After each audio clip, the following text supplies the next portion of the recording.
Hi, I'm Andrea Kates, and you're listening to Leadership Biz Cafe.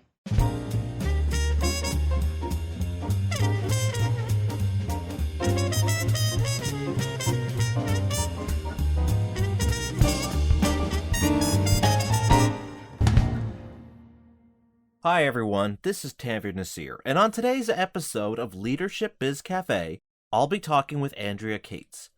Andrea is the founder of the Business Genome Project and has led more than 250 business innovation initiatives with a variety of organizations, including Audi, Allstate, JP Chase, and OnStar.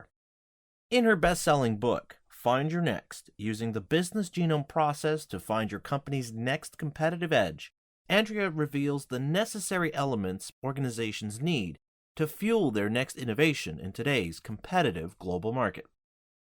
Hi, Andrea. Welcome to the show. Great to be on the show. Innovation is certainly a hot-button issue these days, but it also seems to be something that draws a lot of confusion about what exactly it takes to be considered innovative. Given the focus of your work, how would you define or describe what it takes for an organization to be innovative? Well, I actually think that innovation's gotten a really bad rap recently because people expect everyone in the organization to suddenly be Steve Jobs. People think that there are certain types of people that have special DNA to be innovative. And in some cases, it actually intimidates people because they think, well, I'm not one of those innovative people. I'm not a creative type. My approach to innovation is based on business growth. And so I believe that there's a way that we can all, as organizations, as companies, whether we're large companies, entrepreneurs, nonprofits, government, whatever, we can all train ourselves to have innovation in our organization's DNA so that we look at information, we look at opportunities with what could be versus just the microscope of what is. One of the first chapters of your book, you talk about something that for people who read a lot about innovation, they've probably come across, and that's the idea of pattern thinking, where you look at a business model in a completely unrelated field to learn what works for them, and then how you can apply some of what makes them successful onto your model. In fact, I read recently the example of how the Cool Ranch Doritos product came to be. When they were trying to figure out what they were going to do as their next product, they went to the grocery store and they didn't go to the snack food aisle, which is where you would think you would go to go see what the competition is doing, what's succeeding there.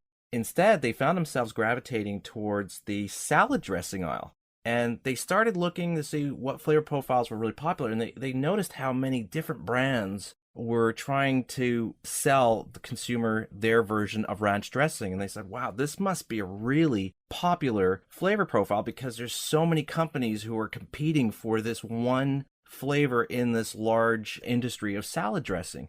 So they thought, well, what if we were to combine this clear interest and market and a love for this flavor profile of ranch dressing with our chips? And obviously, as we all know, that gave rise to the Cool Ranch Doritos, which is one of their most successful products. And now, on the other hand, had they gone what we usually think of the usual route, where you can compare what your competition is doing, they probably would have been looking at barbecue, salt and vinegar, those types. So, in a way, that's kind of what you're referring to when you talk about innovation. That's not so much about creativity as it is the way we approach our business and where we look for growth. Well, what's hard is that what we are taught in business school and what we do a lot of times in companies is we're asked to do benchmarking. We're Right. asked specifically to do forecast models based on our peers. We're taught to look at competition based on our category. So the example of looking at chips, if you're a chip company, is exactly what our frame of mind is going into any sort of competitive analysis. What is different about the genomic approach or this find your next approach is the idea of whether it's pattern thinking, I call it cross industry insights. So that as you see something emerging, as you mentioned with the potato chips looking at salad dressing, the example that I start with in the book is the idea of Pennzoil and oil, and looking at other oil companies probably would have never gotten them very far other than looking at thicker oil, more viscosity in the oil, lots of things about the oil. But if you suddenly insert the Starbucks experience of being able to hang out and have Wi-Fi and have a really comfortable environment where you want to spend time, you add that to the notion of oil and an oil change, suddenly you can give rise to Jiffy Lube, which is a completely different way of looking at just oil. It has nothing to do with just the oil and the viscosity. It has to do with the whole end-to-end experience of getting your oil changed. So they were able to move into a completely new part of their category, really define new space, rather than thinking of themselves against ExxonMobil or Chevron or Texaco. They actually could look at a whole experience of getting your oil changed, and instead of going into a dirty garage and having to wait uncomfortably and waste a lot of time away from the office, here you are comfortably in a great environment with a good customer experience. That's exactly what really leapfrogs you forward against your competition. Now, for organizations that are interested and want to get started in using pattern thinking to help them figure out their next offering or where they need to go next, let's talk about the basis of your book, the Find Your Next approach, which you describe as involving 4 distinct steps. The first being to sort, then match, hybridize, and finally adapt and align. Could you take us through this process so we can better understand what's involved in these steps and how they can help businesses with discovering these new opportunities? Well, let's think about the way that we've been trained to sit in a strategy room. So we'll start with a SWOT analysis. What are our strengths, weaknesses, opportunities, and threats? We look in the rearview mirror, we bring lots of reports, we look a lot at our microscopes, who are we? We look at data. But what that doesn't lead to is what should we do next? And so these 4 steps were designed not for analysis of the past only, but for discovery of where the next double-digit growth could come from. It doesn't necessarily add up that by doing last year faster and better, you're going to end up with double-digit growth. So when you need to find another area, what you can do is, number one, sort where you are, not from a SWOT analysis, but really what, as you said, with the potato chips, what is it that we're trying to do? We're trying to get people to crave the flavor profile of what we have to offer, for instance. So then what you said about the potato chips is exactly the next step. You match. You don't match potato chip to potato chip, but you match craveable flavor profile. What are the craveable flavor profiles? Is it chocoholics? Is it this salad dressing example? Where are the craveable flavor profiles? And that's what you start matching, not necessarily your silo of potato chip to potato chip. Then the notion of hybridizing is, what is it? Let's use your Cool Ranch example. What is it about that flavor profile in our chip that could marry together so that people would crave our chips the same way that they might have been craving the ranch dressing? And then the notion of adaptation is, if your organization doesn't embrace the change and is still going back to the old flavor profile and never really makes that leap. So for instance, with my Jiffy Lube example, if people are still thinking viscosity instead of thinking customer experience, if they don't think about the lighting and the music and the really great atmosphere and the Wi-Fi, then they've missed the opportunity to really take advantage of this, quote, innovation, this idea of looking across industries today at what's in plain view to see what the future should be. And to me, those 4 steps completely transform the mindset from, first of all, SWOT analysis as the way to discover something new, and also the idea of where does your next idea come from if you've done absolutely everything you could to a potato chip? Where could your next idea come from? It always comes from an adjacent or an unrelated field if you think about it. When it comes to sorting and matching, you describe a number of factors that you refer to as the business genome elements, one of which you identify as talent, leadership, and culture. In that chapter, you make the point that those organizations which foster a culture that communicates a shared sense of purpose are the most successful. Now, could you elaborate on how creating a culture and leadership that emphasizes a shared sense of purpose impacts an organization's ability to innovate? So there are 2 things about talent and culture. I'm going to start with recruiting, which isn't how you started it, but how do you even get the fabulous people to want to be part of your culture to begin with?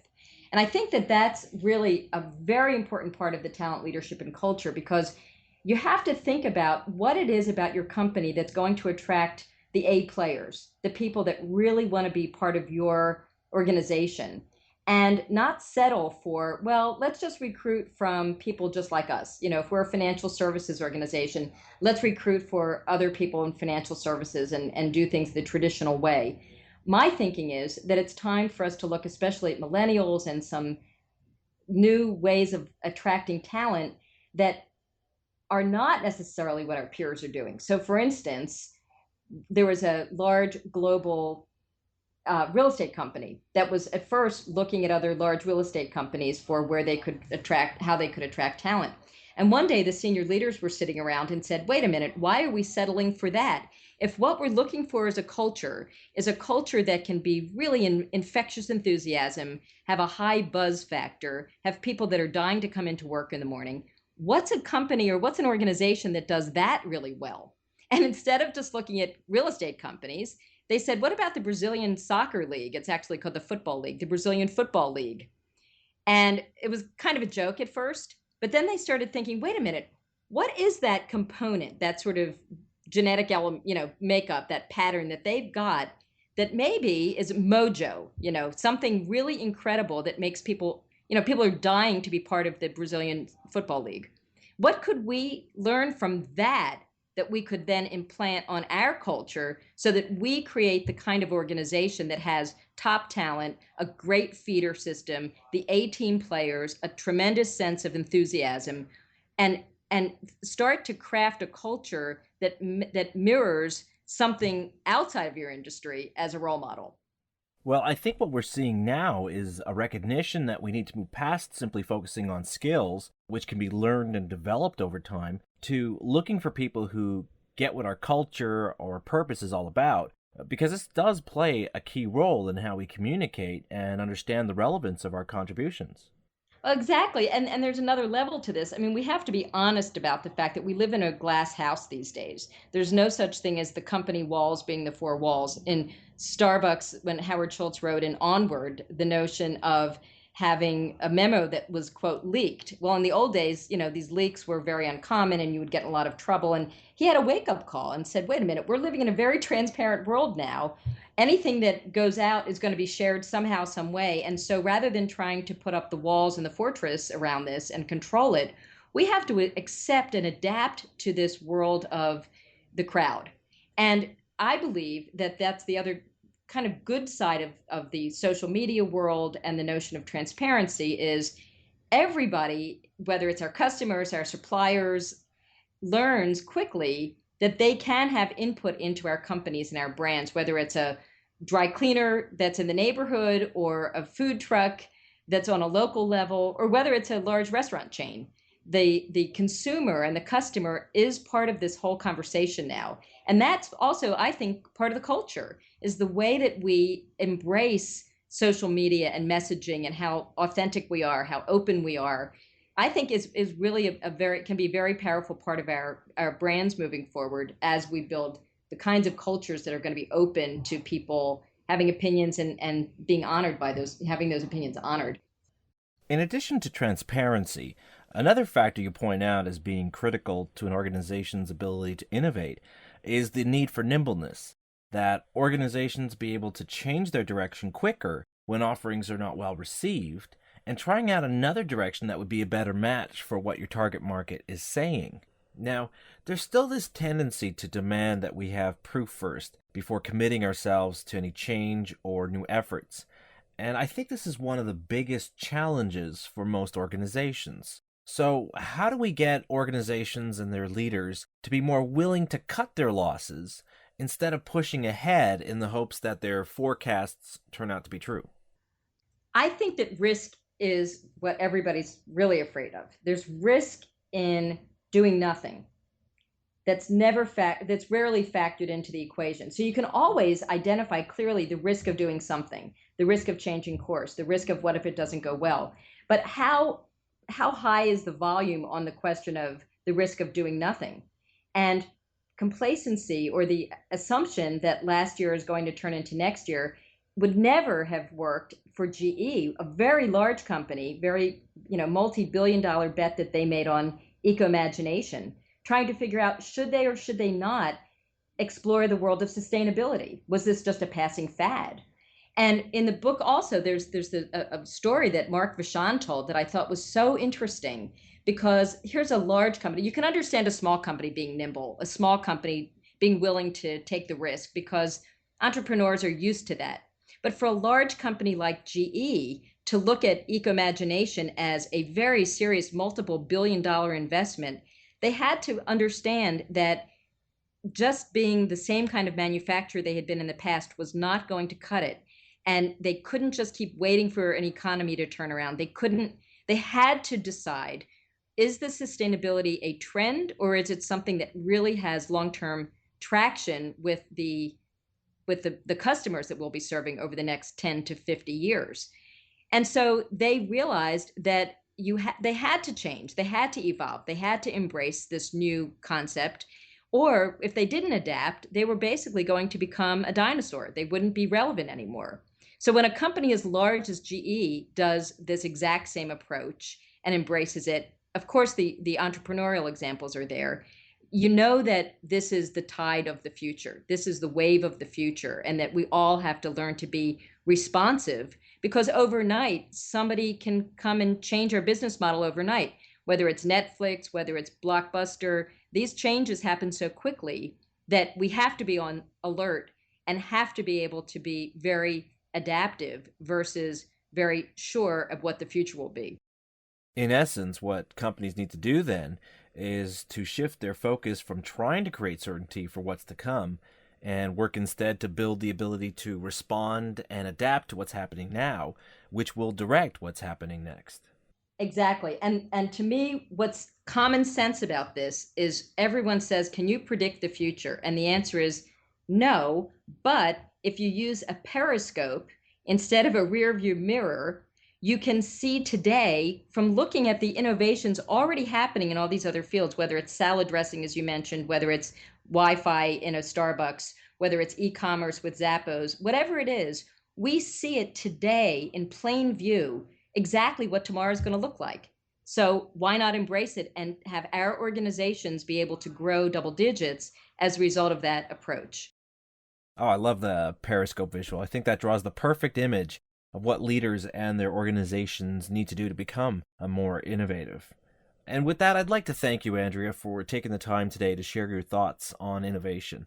I think there's little question that the demands and pressures from a global market require organizations to think more proactively about where they're headed and what opportunities may be untapped or underserved.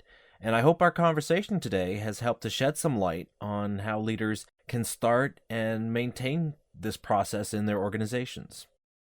Thank you so much, Andrea. So great to talk to you. Amazing, amazing, amazing. Thank you very much. I appreciate it. I've been talking with Andrea Kates about her book, Find Your Next, using the Business Genome approach to find your company's next competitive edge. To learn more about her book and her approach to fostering innovation, visit the webpage for this episode at tanvirnasir.com. And that concludes this episode of Leadership Biz Cafe. I hope you enjoyed this conversation, and as always, I'd love to hear your thoughts on what we discussed in this episode, as well as what topics you'd like to hear in future episodes of this show.